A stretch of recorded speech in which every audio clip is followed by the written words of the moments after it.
yesterday, some loans were approved for work on the motorway. Is that also coming up? What else is the House looking at today? Yes, so the number of the budget estimates lined up. Again, I must also say that the National Ambulance Service also came up. Can you believe, Grace, that 91, remember the fanfare about one district, one ambulance, one constituency, one ambulance that was launched some years ago? I can tell you on authorities, come on the floor of Parliament, that 91 of these ambulances are broken down. No, actually, 70 of them are broken down, and 20 or over 20 of them have been involved in accidents.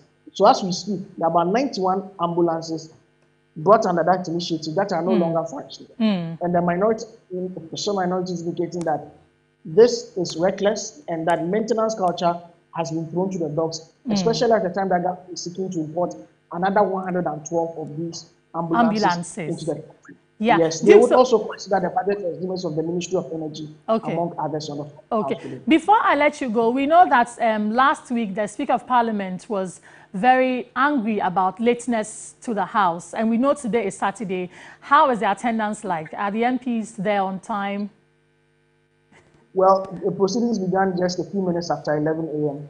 And the MPs on the floor of the House are not even up to 50. But if you raise this issue, especially because it's in the budget season, the excuse will be that we are in various committee rooms doing the budget estimates, meeting various ministries, departments, and agencies who have to defend your budget on the floor, budget in Parliament before it's brought onto the floor, the House, for debate and approval. All right, Duke, thank you for that update. Duke Mensah-Poku is my colleague joining us from Parliament. Godwin, over to you. Away from Parliament, let's do political-related stories now. The flag bearer of the National Democratic Congress, NDC, John Dramani Mahama, is continuing his Building Ghana tour and is now in the Western region after wrapping up his tour in the Western North region. And my colleague Komla Kluche is covering the tour and joins me on Zoom. Komla, good afternoon. Where is the NDC flag bearer John Dramani Mahama at the moment as we speak?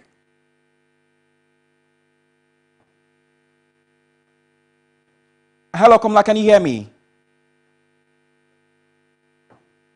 Yes, I can hear you. I can hear you. Loud and clear. You can kindly proceed. Great. So I'm saying that John Mahama is in J1 of the Jomoro constituency. He got here just about some 30 minutes ago, before where he is now, which is where he's holding a town hall meeting to solicit for views on what should be in the People's Manifesto.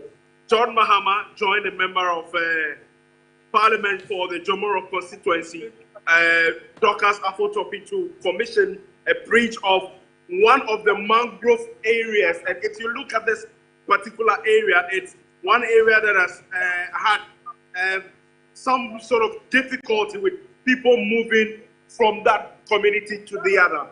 But a lot of cries that people did say in the past. I remember in 2020, when John Mahama was here, the people cried for this particular bridge. Well, he detailed the candidates then who is the MP now, Dorcas, to ensure that the people do have that bridge. And so in coming back, John Mahama had gone to the place and then he commissioned, he commissioned that bridge. But away from that, he's holding a town hall meeting where he's soliciting for views for people, from the people, to be imputed into the manifesto he needs to outdoor before the close of January 2024.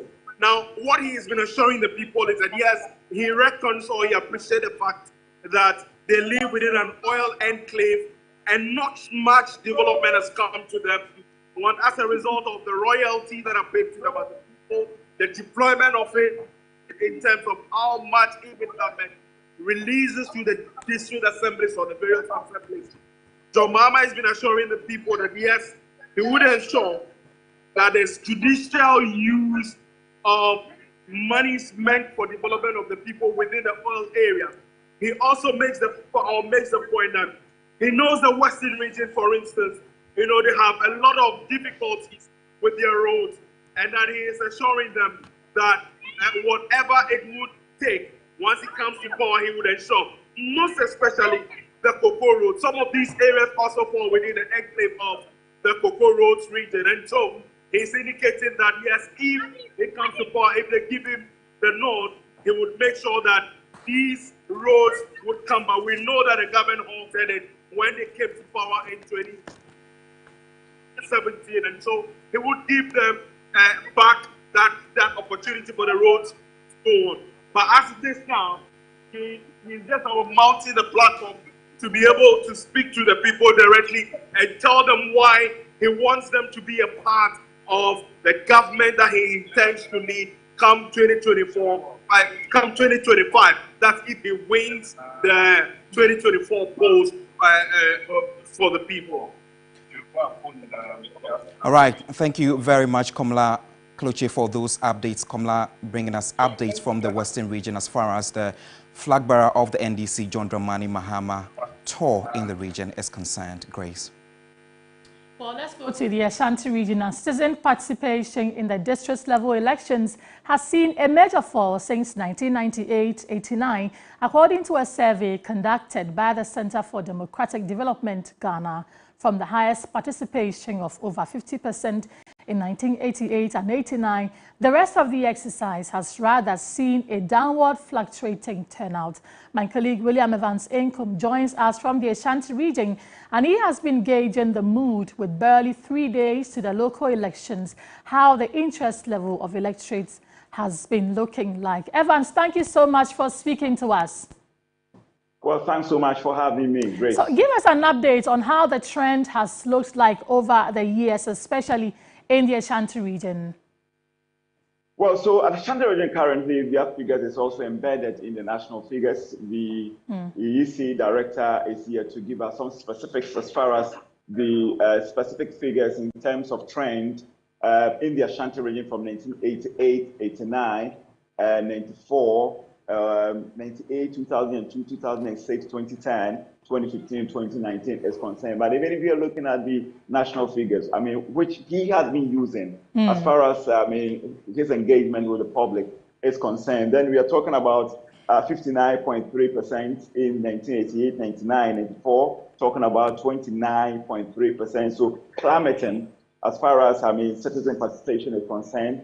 Then in 2002, plummeted further, or 98 plummeted, okay, 98 it increased to 41.6%, 2002 came down to 33.1%, 2006 up to 39.3%, 2010 35.5%, 2015 30.6%, and 2019 33.36%. So the big question is, how is it going to look like in 2023? But we've seen some level of fluctuation. Yeah, in the Ashanti region, we are talking about an excess of 3 million voters. Okay. That is the current voter population in the Ashanti region, in excess of 3 million. A marginal increase of the 2020 figures, but I'm sure in the course of the day, we're going to get the specific figure for 2020 in terms of voter population. Okay. But I understand that currently we're talking about an excess of 3 million or 3.1 million voter population in the Ashanti region. All right. Now, Evans, has this been an issue of conversation around the electorates in the region? Do you get the sense that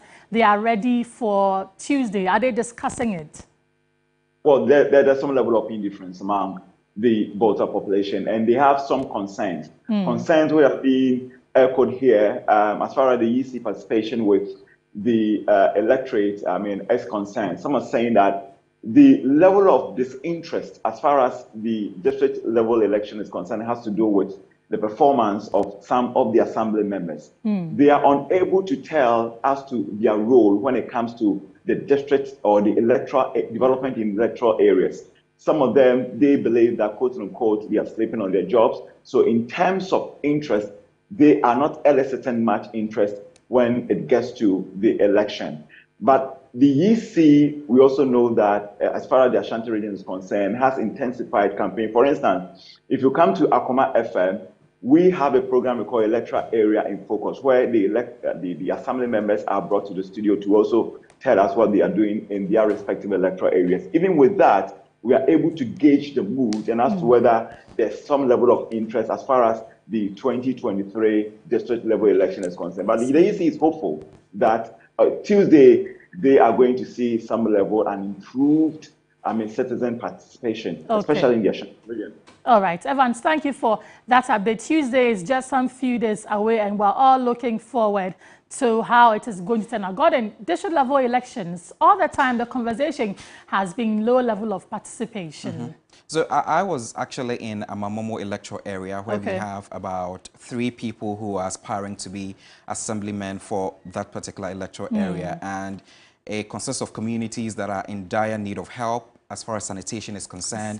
Imagine one of Ghana's largest slums, Old Fadama. We are talking of Choko and the other areas. Sanitation is like really keen to them, and he made mention of, tackling sanitation, ensuring that they are always cleaning of drains and all of that. But you go there and you see that the work he is claiming that they have done is not something that has been properly done.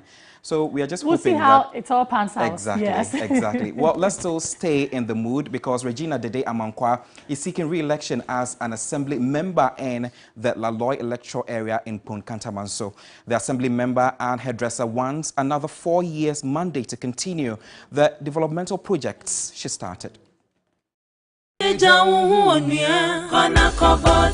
District Assembly Regina Dede Amankwa first contested in the district-level assembly elections in 2019, in which she won. In order to serve residents in the electoral area, she embarked on developmental projects in the Laloi electoral area, including construction of drains, fixing of street lights, among others. The progress of your community is right in your hands. Now she's seeking another 4-year term to continue the projects she started.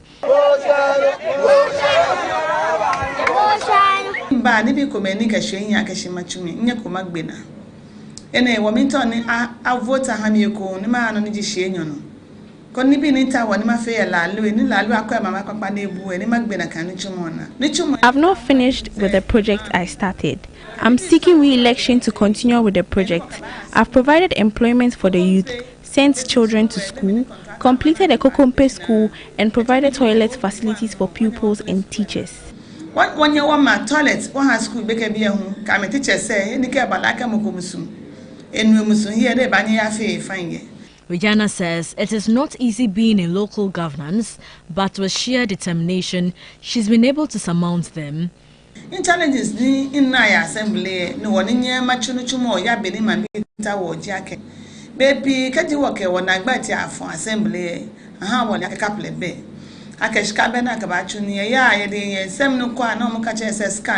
Sometimes I cannot initiate a project because there is no money to execute them. Some residents don't understand and think assembly members are not working. My friends, husband, companies then step in to help me. Companies, individuals, can we could be in the She wants women to participate in local governance. Her friend, Favor Fiano, is seeking re-election as a unit committee member in the Kakasunanka electoral area.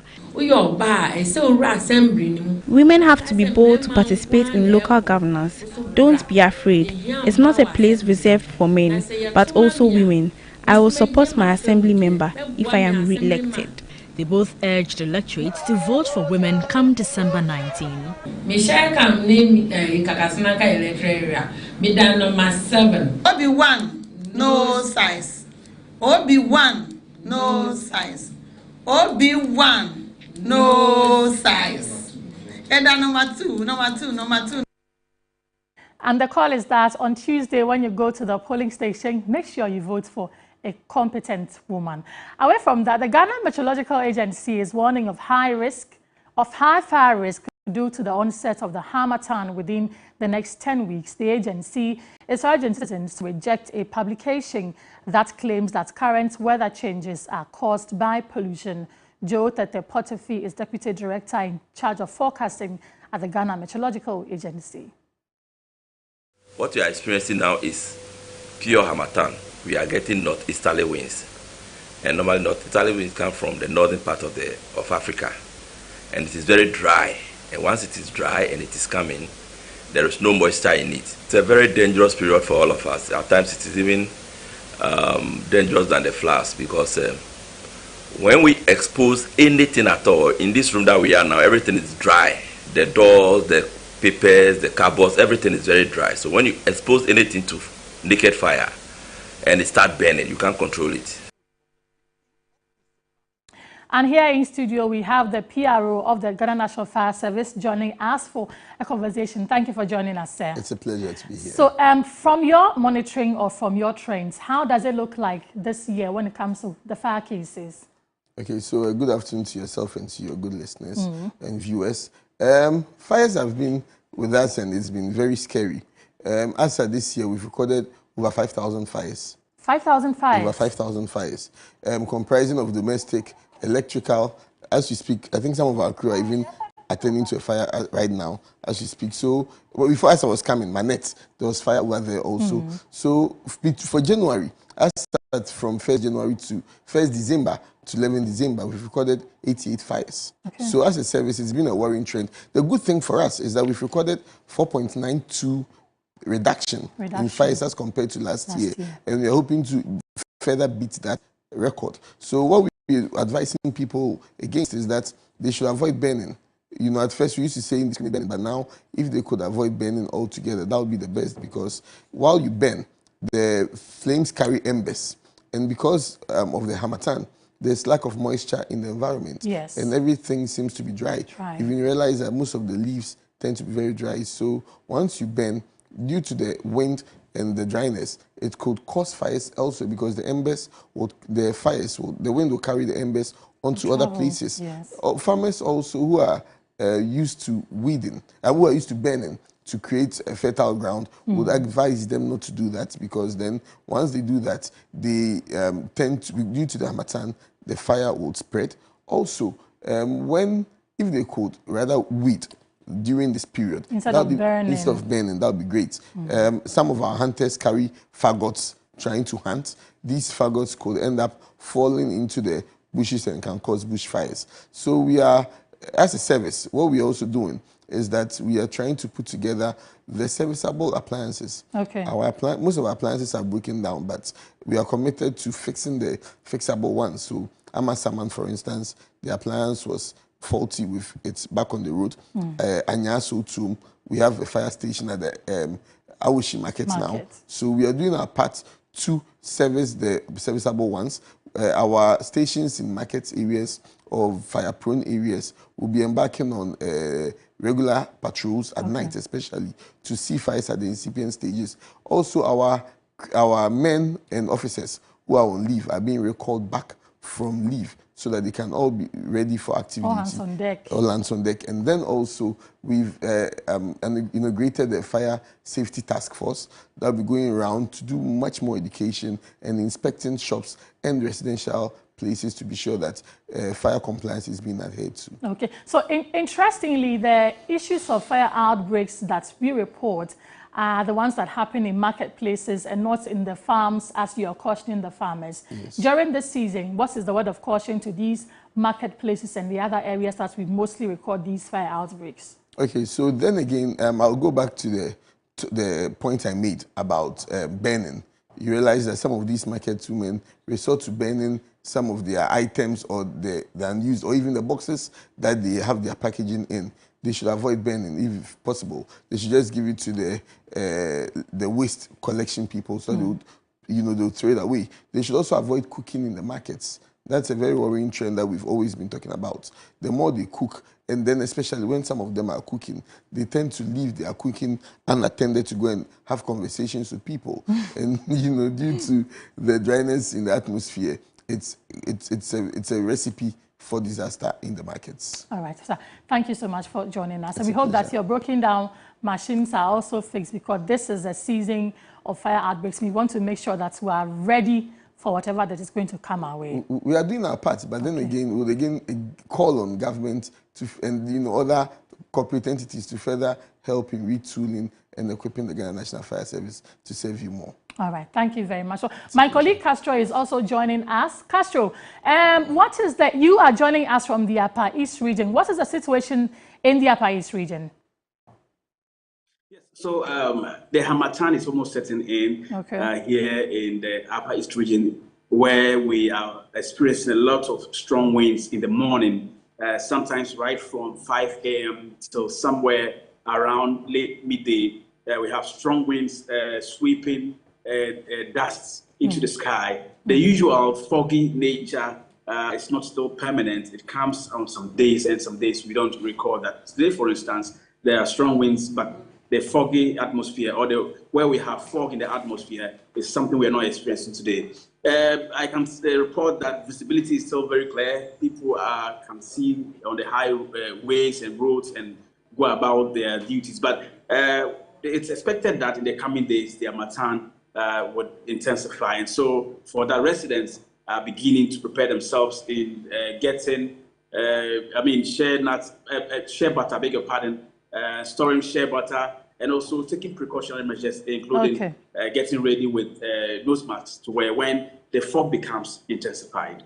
Kasho, hold it for me. Let me go to the Ashanti region, then I come back to you because Ibrahim Abubakar is joining us. He has been going around the French line area, which was gutted by fire almost 6 days ago. Ibrahim, has the area returned to business already? Well, gradually, business is returning to this area because, as you can see at the background, the traders, most of them who have lost almost everything, had to go for loan and start building because they want to return to business as soon as possible. You know, we are inching closer to Christmas. In fact, we are having some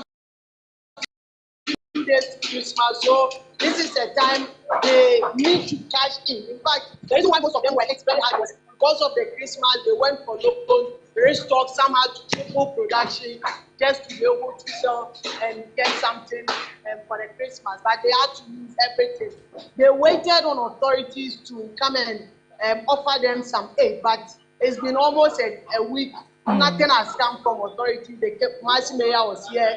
They claim he didn't tell them anything. Nadmo was here to take stocks of the number of trucks that have been affected, but they've not heard anything, and they cannot keep waiting until the authorities to come to their aid. So most of them, like you are seeing, have to go for loans just to make sure that they return to business. In fact, some of them have even started restocking their shops because for them, this is not the first time they are experiencing this kind of disaster, and never have any city authorities come to their aid. We are hearing that the member of parliament for this area, Menchia South, Matthew Opoku Prempeh, and also the energy minister will be coming here in some few minutes to engage with the leadership. So they are hoping that when he comes, at least some support will come from his end so that most of them will be able to return to business. As they put back these building or structures, do you get a sense that they are putting in some precautionary measures so that they don't go back to the disaster they just went through? So, Grace, that has been the challenge. So, as you can see, the planning is done just anyhow. That was what the fire service, the recommendation that they brought them, that the planning should be done in a way that vehicles can be able to have access here, or people will be able to have access here in an event of fire to be able to attend to the situation very fast. Like you can see in the shots, everybody is just building, and it's even difficult for you to be able to walk through some parts. So for them, they are just securing their shops to continue with business as usual. All right, Ibrahim, thank you for that update. We'll come back to you when the minister visits the area. Castro, before you go, what precautionary measures is the Upper East region also taking? Yes, so the Ghana National Fire Service has intensified. We're having challenges speaking to Castro, but those are my colleagues from the other regions. The precaution or the caution is that make sure you don't engage in any activity that could result in a fire outbreak. The Harmattan is here. You want to make sure you are safe and your family is also safe. This is Weekend Central on TV3. We're also live on DSTV channel 279. My name is Grace Hamu-Ajiman. We're back after this break.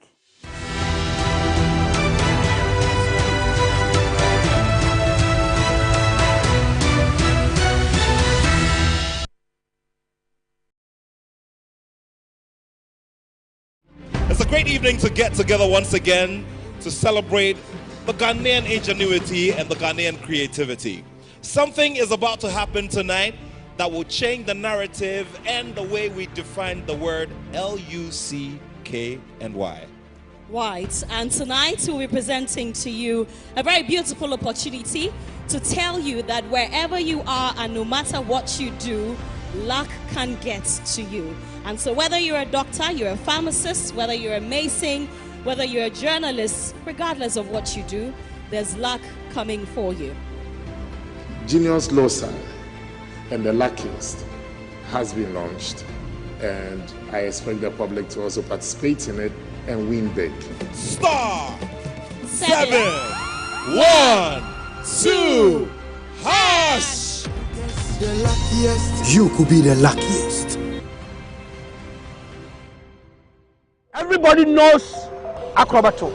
And if you know Acrobato, it means you know M-Punch Homeopathic Clinic. M-Punch Homeopathic Clinic is my pillar. Let's hear what others are saying about M-Punch Homeopathic Clinic. Who be careful M-Punch one? Pa. Chese na me ankasa me period na se problems wom. Ntina ma wo ho idea ma me. Papa chese na nya asem ketewa. Na me kwan point no, mo hwe me mogya mu na mo hwe bibia na so mo meduro. Mo meduro me fire no. Ene ma won kra me enu. Foforo kwa na mkwan mu a eba. Head everything yourself. Me ma me no adwodwo eda ho a wontumi nante. And then call endpoint. Omama nura and then the white dear what me sorry anante. That's endpoint for you. Of Acrobato. Hello. Hey, what chair? Okay. A free bra with the endpoint what dance. I'm a choir no. Me Joseph Sama name Koye and pass one of my Emranian and the Magina Sabema. Now, me be here for the hard in Jarissa. You heard everything. I have secret. M-Punch is my secret. M-Punch Homeopathic Clinic. I'm free. Hey, secondary fire radio. On the 29th December, the whole secondary by a yellow. Mamity yellow. Yellow. And maybe said a wow. Send a top choco tomato gold coast yellow Friday. Neither do yellow. Natural qualified about Jenny Cheno. 2 p.m. sharp. Yes, that's what I'm gonna say. With the brass band, you did Drakona Biana Lungu Bialo secondary. Hey, baby, I pay a yellow. You ready to pray with secondary conference. This on Billa or a Junkertown and friends. Yes, sponsors here. Top choco, Flora tissue. Into 29th December, I swear, the whole secondary pay a yellow. Yellow.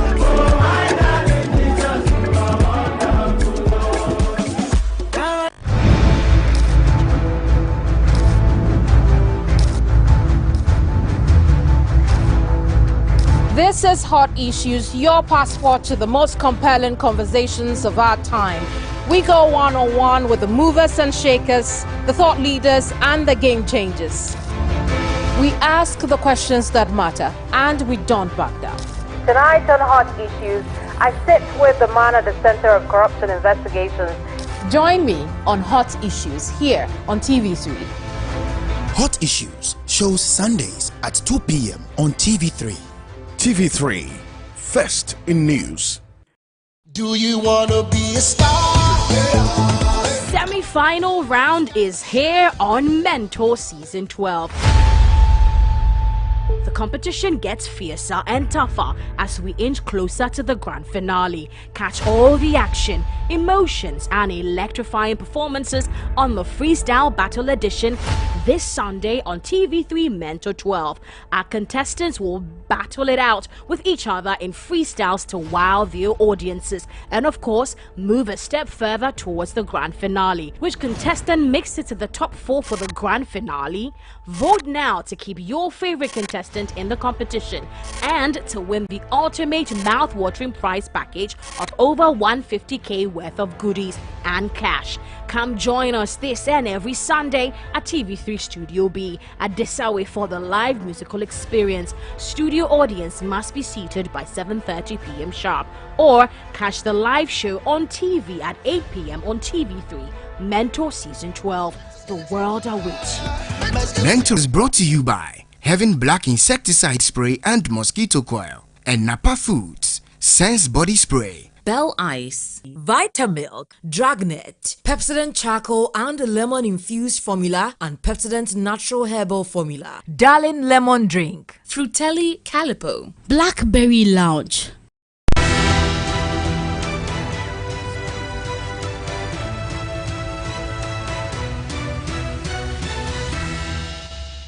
Welcome back to Weekend Central. I am Godwin Asidiba. Let's do more stories. Chieftaincy Minister Stephen Asamoah Boateng says the simmering tension between the Asante-Hene and the Doma-Hene will resolve by itself despite efforts by the National House of Chiefs to intervene in the matter. Speaking on hot issues with Kemini Amano, the sector minister revealed they intervened in stopping the Doma-Hene from attending the recent funeral of the late Brekum Hene after he had picked up signals that there may be clashes between the two.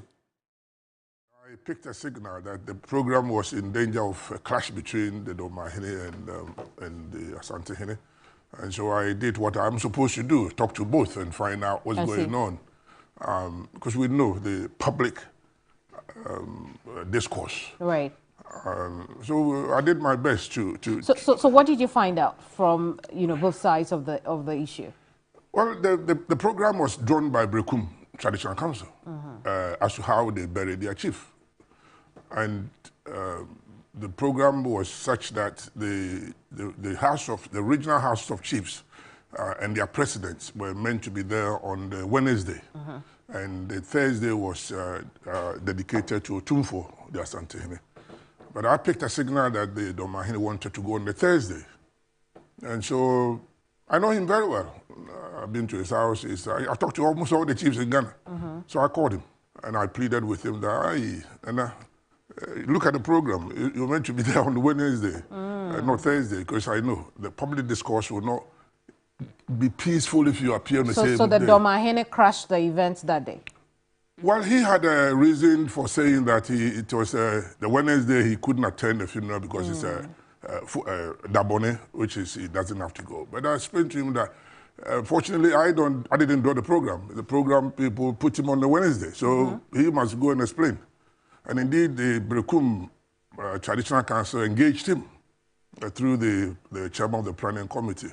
That it's Wednesday supposed to be here. Right. But I also advised that with the numbers he was going to come with, even if the Thursday was possible, which it wasn't, and the numbers that was also coming from Otumfuo, it would be a clash. Was that injunction necessary? I don't know. As I said, I'm not a planning committee member. I'm not part. So that's the best route I think they thought they can take. I thought, if you ask me personally, I think the chieftaincy institution is such that they can talk without going to the courts. Hot Issues airs on Sundays at 2 p.m. on TV3 with Kemini Amano. Do make a date to watch this.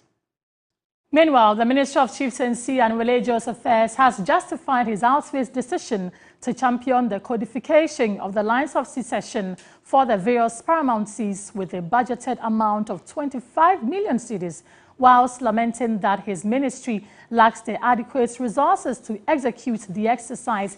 He is hopeful that many conflicts which often characterize succession lines would be a thing of the past. Of lines of succession is an assignment given by law to the National House of Chiefs, and my job is to assist them. And mostly it's resources. You need the researchers to go out there to identify who are the royals and who succeeds who and what, so we can codify it. As I speak to you now, of the over 343 traditional areas, just about under 20 have done them, and it's lack of resources. And we need to find... Even now, the problem is lack of resources? It's resources. I mean, you need people to go in there, because everybody wants to claim something. You need to go and establish it. And you need researchers. You need the resource for people to move in. So it is something that is in my budget, which we want to push more money there. I want to be clear about the resource. Are you referring to money It's or money from the state. Money from the states, but your ministry is one of those that has received quite. Not really. If you look your at budget has always been released in 2020 before you came to office. It's released, but you look at the quantum that we get. So we've been arguing our case to the Ministry of Finance. You want more money? And yes, not me, but we need more money to do that. How much was released to you this year? Well, last year we had about, I think, 40-something million. And this year we advocated for more than that, in fact, about 400 million. And they're looking at what for. And of course, I'm thinking same. What for? What do you need 400 million? But that is one million area I'm looking at. Even the codification alone would take at about almost 25 million. What would you use that money for? 25. But how do you not understand what goes into research? I want to understand. You need to get people onto the field. You don't pay them? So how many people would well, I can't give you the number. That's you've got to have pedantic. But you need to do research, and you pay people. I see. You also need to find the right system in terms of computerization to codify properly. So it's not written or documented by paperwork. And no, you call for computers. You need to also, for the judicial system to work, you need to let them be online and be able to use electronical ways of doing their job rather than paperwork. And all that costs for money, to buy the hardware, to get the software. So you couldn't say, why do you want money? Because it goes into all that. So you need to get that, then get the people to go there, then come and verify it and validate it. It's all cost for money. Then, of course, you need to meet the locals. It's a stakeholder consultation. That also calls for some resources. So that's why things have not moved the way we want it. So you need about 25 million cities to be able to do that? On average, if we can get that, it will solve a lot of problems. Really? That alone would, because most of the conflicts you see are because you cannot establish sometimes who is the rightful person to occupy a stool or a skin. And if the codification is available and it's known to everybody, it's obvious. We know who gave birth to who. If it's a matrilineal, we know where your mother's line comes from. If it's patrilineal, we know your father's side. And if we don't codify it, anybody can.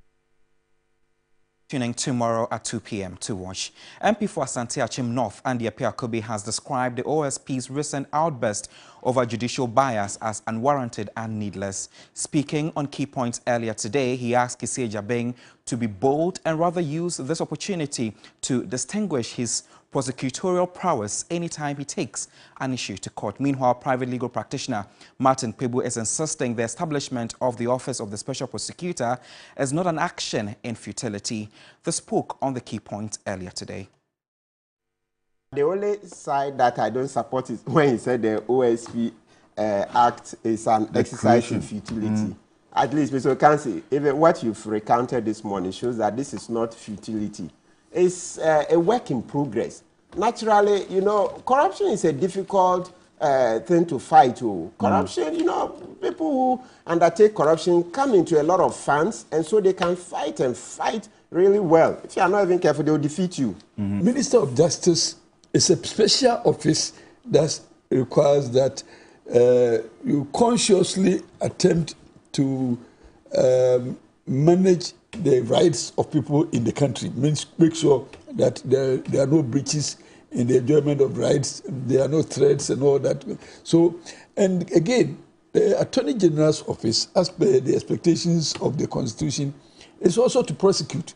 The same person who, by your one office, expects you to defend the citizens in matters of human rights, the same person, you are supposed to also prosecute the same citizens when there is a breach of any part of the law. So it is difficult. We ourselves, as people of Ghana, we have always realized that our consolidation is not right. But let's find a way to do the constitutional remedy in good time and within the good process. The creation of the Director of Public Prosecution, the DPP, is also an attempt to find a prosecutor who will not be influenced by politics or by his appointment. And still staying with key points, the Builsa South MP, Dr. Clement Apak, is advising all heads of second cycle schools to follow the rules provided by the Ghana Education Service not to charge unapproved fees. He agrees with the leadership of the National Association of Graduate Teachers, NAGRAT, who are calling on the heads not to intervene in trying to provide logistics, but wait until government provides them. 12 heads of senior high schools over the weekend were interdicted for charging unapproved fees. I am not holding brief for the headmasters. Right. But wrong is wrong, right is right. Follow the rules of the game as presented to you by the Ghana Education Service and the ministry. When the issues become public as the Americans would say, if the SHIT hits the fan, we will all know. And then we will all then agree that, hey, it is not going well. Let's do this, let's do this, let's do that. If Charles is not being listened to, and Charles represents the headmasters, and so Carbonu is saying, look, you have done your part. If they will not listen to the issues and address them, don't try so hard to be the hero. Let it be. Let the place be smelly. Let the flies be hovering around. Let the kids get sick and go home.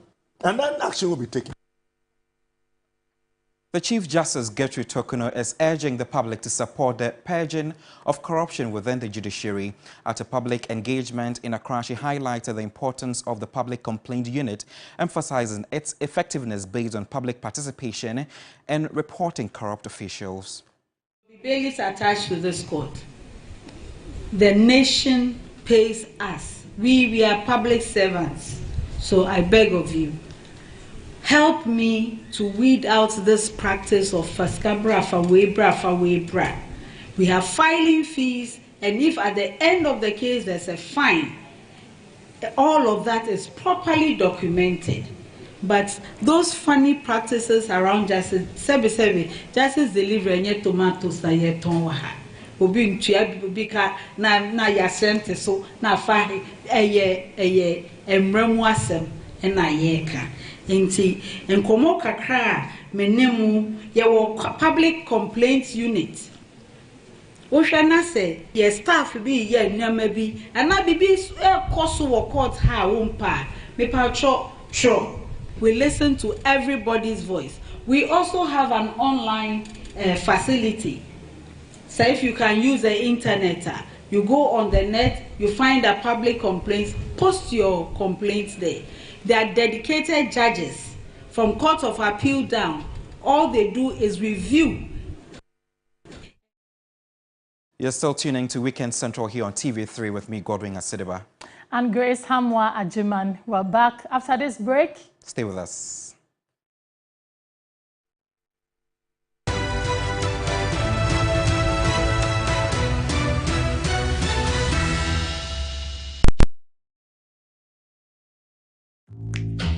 How do I look? You look so gorgeous, Auntie. Thank you. I hope my date feels the same. Am I not forgetting something? Yes, obviously. Laura Mimi. Thank you. Can I use the washroom, please? Sure. Flora disposable handkerchief.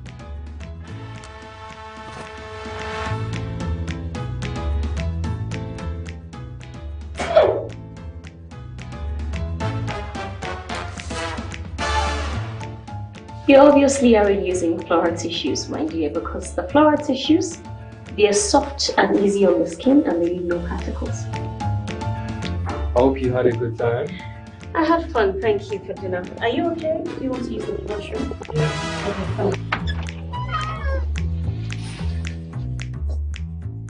Hey, broke uncle.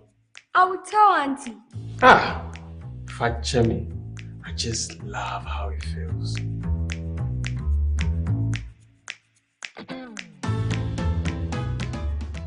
Wish you a Merry Christmas. Fellow Ghanaians, higher Papa, and you, the higher we go, the highest we go there. Higher a global #1 home appliance brand. Where are you giddy? Opa check your net so. Higher our home appliance BRB from fridges, deep freezers, air conditioners, washing machines, gas cookers. After news nini, higher double Christmas celebration. Bronya double savings, abaton also.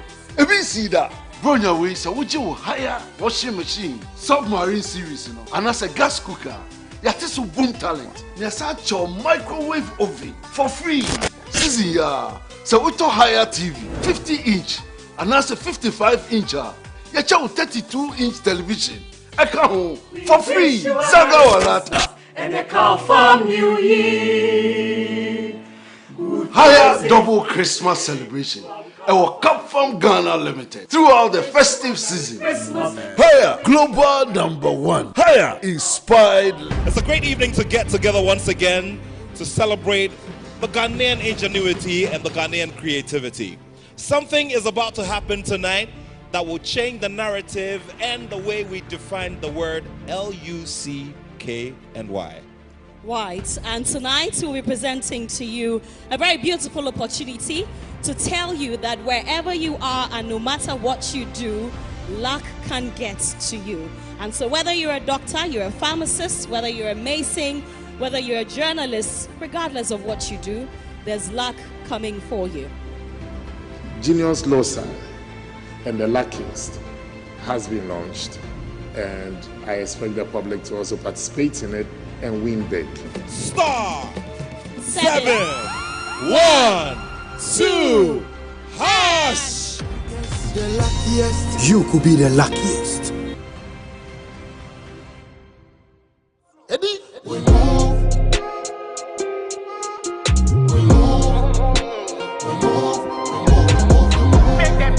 it's that time of the year again. 5 years of scintillating party experience for you at the 3FM All-White Party. Well, the 28th of December, we're bringing it back, rebranded, rekindled, reloaded, repackaged. Fast, let's speed it up, my God. Guess what? It's happening on the 28th of December, 2023 at the plush La Palm Royal Beach Hotel. Invite your staff, come and give your best clients the most memorable experiences by buying a few tables. Join us at a 3FM All-White Party. Expect incredible live performances from top artists. I'm talking about Stonebwoy, Manifest, KK Fusu, and Akwaba. Oh, and fire DJs on rotation. It's a 3FM All-White Party on December 28th at the La Palm Royal Beach Hotel, starting at 7 p.m. Please call 0531 100 927 and 0532 200 927 for your table reservations today.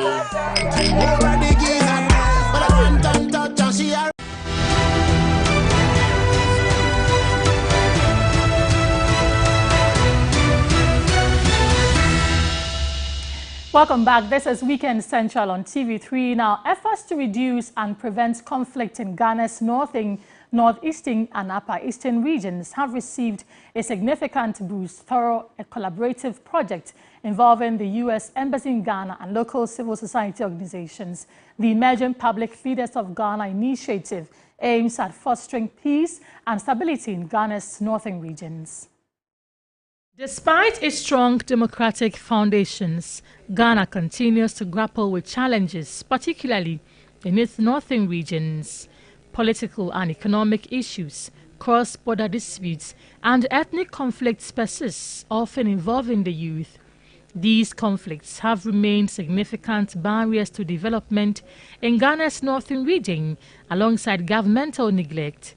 Enter the Professionals Engaged Against Conflict and Endangerment Peace Fellowship, a comprehensive 12-month program initiated by the Emerging Public Leaders of Ghana, EPL. The primary aim of the project is to empower over 100 at-risk community members across the northern, northeast and upper east regions of Ghana. So we are supporting these 25 fellows for the next 12 months to help build catalysts for change and improvement in government services in northern Ghana. The Peace Fellowship seeks to enhance the capabilities of public servants with a particular focus on peace and security. It's more of a partnership to sharpen what they're already doing and a different approach to handling issues within the communities. Through community-based interventions and training, the initiative aims to develop early warning resources, improve security civilian relations, support peace-building efforts in these regions. The aim of the project is to really strengthen the delivery of peace and security services in Ghana, especially in at-risk communities. And that's why we have selected the 3 northern regions we are going to be working in. Its overarching goal is to promote sustainable peace, security and development that not only empowers individuals, but also strengthens communities and fosters proactive citizenship. It's time for entertainment now, and several issues sparked conversations within the showbiz space during the week. Here are highlights of the major talking points. Have a look. you have done for me, the things you do for me, nobody can do. Acclaimed gospel star Sonny Badu disclosed that his recently held Rhythms of Africa concert cost him a fortune but brought no financial returns. According to the Baba hit maker, he spent over 2 million cedis to stage the concert. The popular musician, however, had a challenge. Most sponsors who pledged to support ended up disappointing him big time. A lot of sponsors let me down. Dr. Kokoting, he was not picking up my phone calls. Are they? He promised to sponsor, but he didn't pick up the phone call. I say it as it is. Well, Sonny Badu came under severe backlash from industry watchers following his comment. Broadcast Ifia Pokwel lambasted Sonny Badu for bringing the matter into the public. In a Facebook post, she asserted that building and maintaining positive relationships with brands is crucial for future opportunities, pointing out that Sonny Badu goofed. She is convinced that turn of events might negatively impact the singer's chances of securing sponsorship from other companies in the future. Amid the backlash, Sonny Badu issued an apology to Dr. Kokoting for bringing out the issue in the public domain. You know, this is not a blame game. We are not blaming DJs, we are not blaming artists, we are not blaming consumers. It's a step in the right direction for us all and our music and our culture. So play Ghana. Blessings. Another conversation that took center stage during the week was the Play Ghana initiative. Executive Secretary of the Creative Arts Agency, Jankroma Ikufuado, appealed passionately to Ghanaian DJs, the media, and nightclub operators to prioritize, promote, and consciously play Ghanaian music. The Christmas season is upon us, a time where our creative community shines. Travelers visit our golden shores, sampling all the best that Ghana has to produce. Our diasporan brothers and sisters return home with braided hair, kente outfits, hand-carved wooden masks, adinkra symbol jewelry, oil painting of market scenes and Ghana sunsets. But Ghana music is left behind. We need our artists pushed to the forefront, to be prioritized, in the nightclubs and on the airwaves.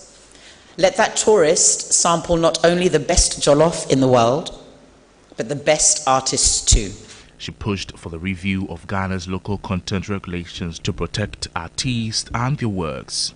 Music star Samini is on the same page with Jankroma Ikufuado. To him, passing laws to back the call to allocate more time to playing Ghanaian music is the way to go. Eventually, when it goes to the parliament and they pass it, and we have a law that's going to be enforced, then of course we can be able to hold people to account. But if I, in my opinion, yeah, if you have a 80-20 or 90-10 or even 70-30, the least, consciously, as a DJ, if you're making your selection, your 30% foreign content should be spread around the world so that you give us flavors from different places. Then it becomes, diverse. The Musicians Union of Ghana, Musica, under the leadership of High Life legend Buster Simons, on Thursday, December 15, opened its second biennial conference. The union hopes to clear out inconsistencies in the Musica Constitution, gather input from members, and pass a new constitution. We have managed to get all the regions to go through the constitution, raise some concerns, and we've done the review. We've also had International Federation of Music, who have helped us put some motions together, change some things and new things that are coming in the constitution.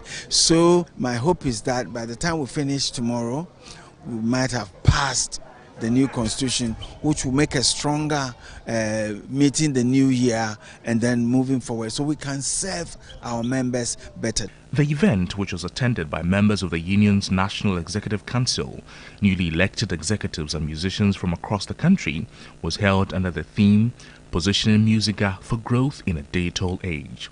Veteran musician Ben Bracco also addressed the gathering on the need to promote and elevate high life music above all other genres. People are practicing various other types of music, and it's fine, there's no problem there.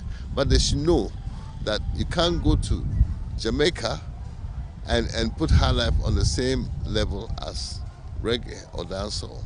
So we need to also project what is ours. Before we take leave of you, there's just one question. This December, Are you outside? Well, let us hear from you on all our social media platforms at TV3 Ghana, and we will surely reply to some of your comments. But Grace, this December, are you outside? I am outside. We are outside. I am going to the 3FM White Party on 28 December at Slavadi. With your hubby so and your son. Everybody in the family is coming. Well, I'm equally looking forward to that as well. Sure. I know Ifya is having a concert. There's going to be a replay of the stage play that we watch. The gods are not to blame. Yes. Exactly. Well, that's it for Weekend Central. It's always a huge pleasure coming your way. It's Saturday, time to have fun and spend some time with your family and friends. My name is Godwin Asediba. I am Grace Hamwa Jiman. Thank you for joining us. Bye.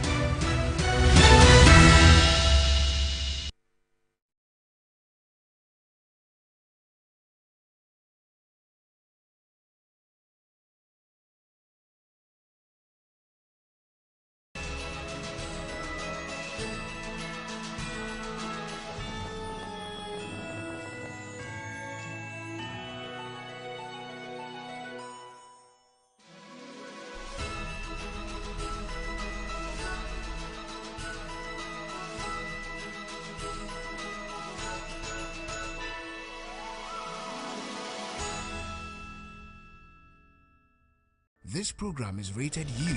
It contains no scene, action, or dialogue that could be construed as disturbing, harmful, or offensive. It is suitable for all ages. Creating a film task is no easy task. Our interns are facing tight schedules, creative differences, and unexpected setbacks. But as we know, the show must go on.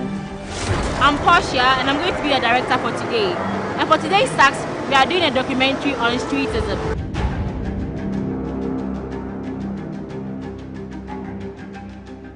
Hi, I'm Esinu, and for our documentary, we hope to explore the lives of these children on the streets. I'm going to be your producer and production manager for today. Hi, I'm Frank. I'm the camera guy for today, and it was an exciting challenge. We met new people there, had new angles of their life, their perspectives, and it was an exciting challenge. Hi everyone, I'm Raphael, and then on this production, I was in charge of sound.